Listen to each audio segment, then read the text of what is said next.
My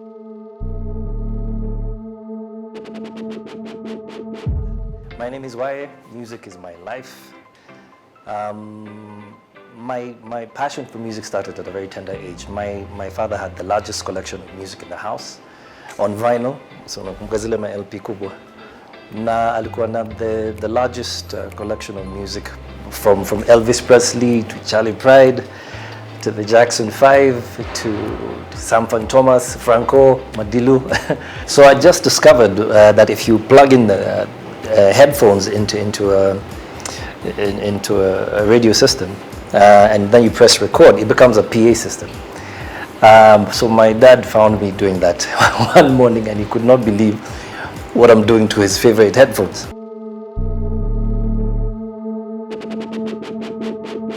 Anyway, fast forward many years ahead. In high school, I joined the school choir, and I remember forming. I was part of an a cappella group called Soul Pack. So I got a lot of my performance experience early during high school.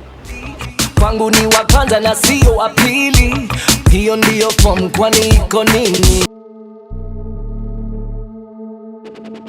One of the first things I did was I wanted to study something that would be close to music production. So I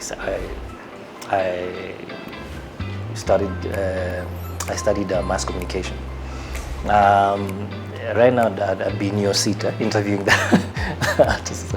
So we covered many modules from broadcasting to video production, radio broadcasting and all that, journalism.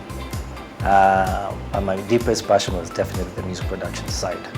I ended up doing my internship at Audio Vault Productions back then, Ted Josiah's studios. I was their first intern as a producer, and they loved the work that I did there as an intern. So I got my first job as a music producer. Nikupeleke hadi Kenya, come back home.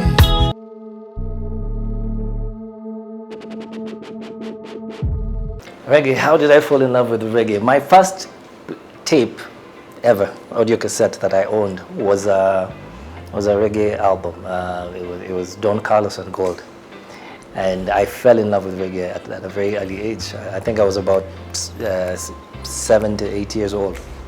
And shortly came in the Yellow Mans, then came in the Akina Shabarang, Sponge Americans, Snow. So the more you listen to reggae, and you get to learn the lingo, you get to learn how to be able to write and sing it comfortably. So I fell in love with it, man. The more I sharpened my skill, I got more and more into it. I remember the first demo I ever did for Ted Josiah was a fusion of R&B and dancehall.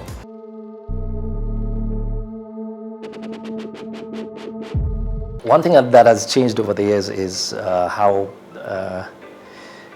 people consume music, how we distribute and sell it has really changed from back then. Back then we used to focus more on having more physical sales of CDs and cassettes.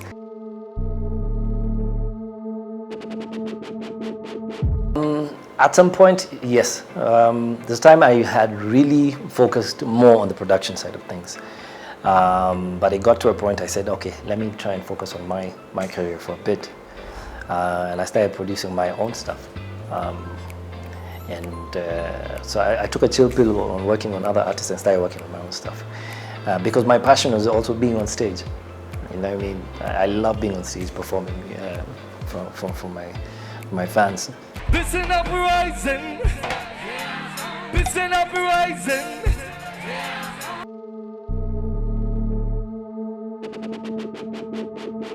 Every song I record is very dear to me. So it's hard to choose like a favorite collab or favorite song, but I know I had fun working on the tune with Alain Nakupenda Pia. I traveled everywhere because of that song, man. For your heart, she be grateful. Why we make me want to say nakupenda pia, pia, aha, nakupenda pia.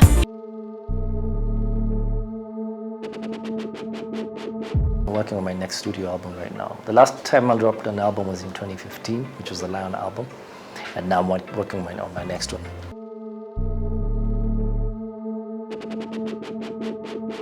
I'd say for artists, I would say, you know what, don't be scared to stick to your guns as an artist, man. You know, be very principled. You know what I mean? Don't change your style or change your lifestyle because you're seeing different trends around. You know what I mean? If it's not you, it's not you. Don't try to be something that you're not, because it'll reflect in your art and your music. Just be true to yourself. It'll get to one day that your sound will pay off. This is an uprising, yeah, this